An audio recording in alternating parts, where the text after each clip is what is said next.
Hello. I entered the Sisters of Our Lady of Charity of the Good Shepherd in 1957. The sisters that I encountered when I entered in St. Paul, Minnesota, were all white, so I had a quick immersion into intercultural living, both the religious life culture and the individual European-rooted cultures of the sisters. This experience of mine began when I was 19, and it's been duplicated by women and men entering religious life and church ministry for years. Intercultural living meant for me stretching and struggle to move beyond what I knew or thought I knew to what I could discover in my own soul and in my perception of the other and others.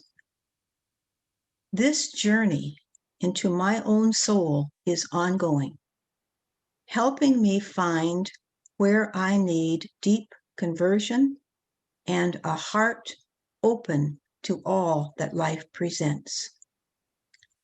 When I reflect on my early days and the challenges of incorporating and integrating into the particular system of my religious congregation, my conclusion seems to be borne out in what I see today in young people who are considering religious life.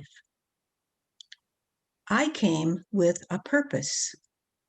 This purpose has developed, of course, but I had an intention at the core of my soul when I came to the community, and that intention enabled me to embrace living with sisters older than I and to embrace the ongoing challenges of intercultural living and community life.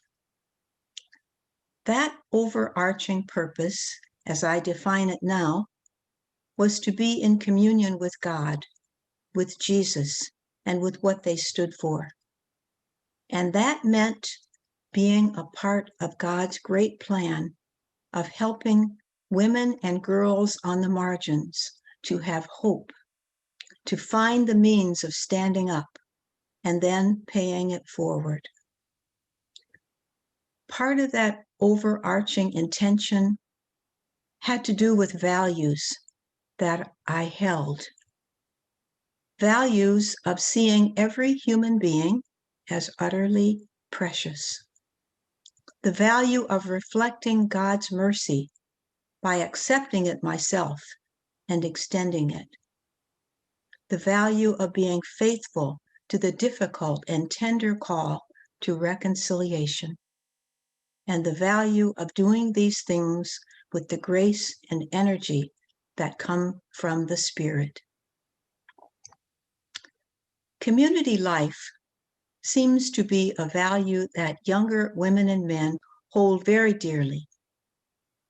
It is my hope that those who respond to the stirring for close relationship with God, for community in which to support and uphold one another, and a life of outreach to others, that they can and will find the path.